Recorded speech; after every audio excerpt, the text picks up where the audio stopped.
दुनिया का सबसे पुराना धर्म है हिंदू धर्म। हिंदू धर्म वेदों पर आधारित धर्म है। वेदों से ही स्मृति और पुराणों की उत्पत्ति हुई है। वेदों के सार को उपनिषद और उपनिषदों के सार को गीता कहते हैं। श्रुति के अंतर्गत वेद आते हैं, बाकी सभी ग्रंथ स्मृति ग्रंथ हैं।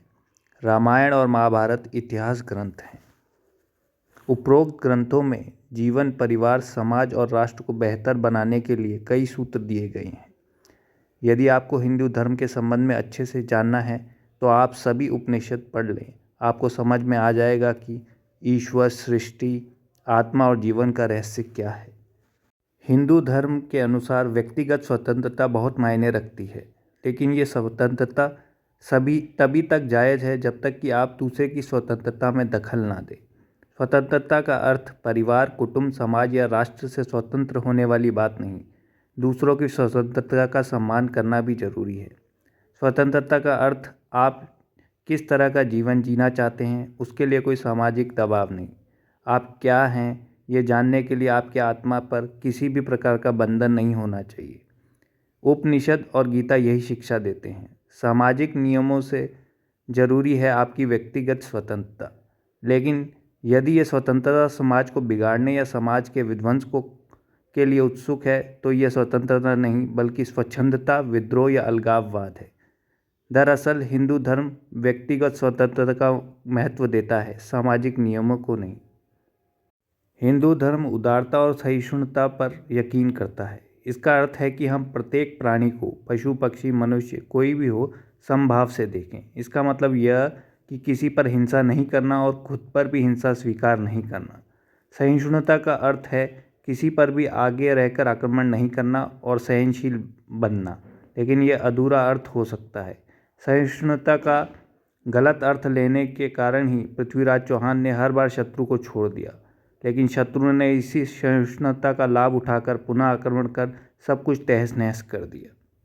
सबसे ज़रूरी है कि हम अपने परिवार, समाज और राष्ट्र के प्रति सहिष्णु बने। इसमें कोई शक नहीं कि सहिष्णुता हमारी दिनचर्या का एक मुख्य गुण है।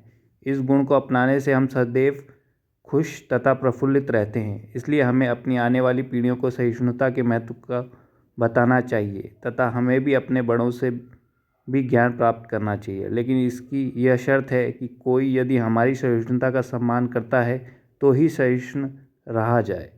अपनी रुचि, मान्यता, इच्छा, विचार, धर्म को दूसरों पर लादना, अपने ही गज से सबको नापना, अपने ही स्वार्थ को साधते रहना ही अनुदारता है। दुनिया के दूसरे धर्मों में यह प्रवृत्ति स्पष्ट रूप से दिखाई देती है। हिंदू धर्म को चाहिए कि इनका पुरजोर रूप से विरोध करे, ना कि इनके प्रति उदार बना रहे। हिंदू धर्म में 4 वेद हैं: ऋग्वेद, यजुर्वेद, सामवेद और अथर्ववेद। ऋग को धर्म, यजु को मोक्ष, साम को काम, अथर्व को अर्थ भी कहा जाता है। इन्हीं के आधार पर धर्मशास्त्र, अर्थशास्त्र, कामशास्त्र और मोक्ष शास्त्र की रचना हुई है। ऋग का अर्थ है स्थिति और ज्ञान। ऋग्वेद सबसे पहला वेद है जो पद्यात्मक है।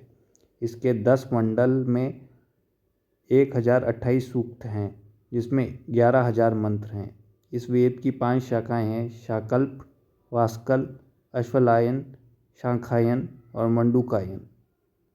दूसरा है यजुर्वेद। यजुर्वेद में श्रेष्ठतम कर्म की प्रेरणा है। यजुर्वेद में यज्ञ की विधियां और यज्ञों में प्रयोग किए जाने वाले मंत्र हैं। यज्ञ के अलावा तत्व ज्ञान का वर्णन है। तत्व ज्ञान अर्थात रहस्यमय ज्ञान।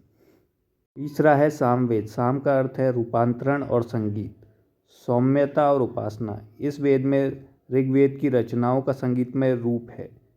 सामवेद गीतात्मक यानी गीत के रूप में है। इस वेद को संगीत शास्त्र का मूल माना जाता है। 1824 मंत्रों के इस वेद में 75 मंत्रों को छोड़कर शेष सब मंत्र ऋग्वेद से ही लिए गए हैं। चौथा वेद है अथर्ववेद। अथर्व का अर्थ है अकंपन। ज्ञान से श्रेष्ठ कर्म करते हुए जो परमात्मा की उपासना में लीन रहता है, वही अकंपन बुद्धि को प्राप्त होकर मोक्ष धारण करता है। इस वेद में रहस्यमय विद्याओं, जड़ी बूटियों, चमत्कार और आयुर्वेद आदि का जिक्र है। इसके 20 अध्यायों में 5687 मंत्र हैं। इसके 8 खंड हैं, जिसमें भेषज वेद और धातु वेद ये 2 नाम मिलते हैं। बहुत बहुत धन्यवाद।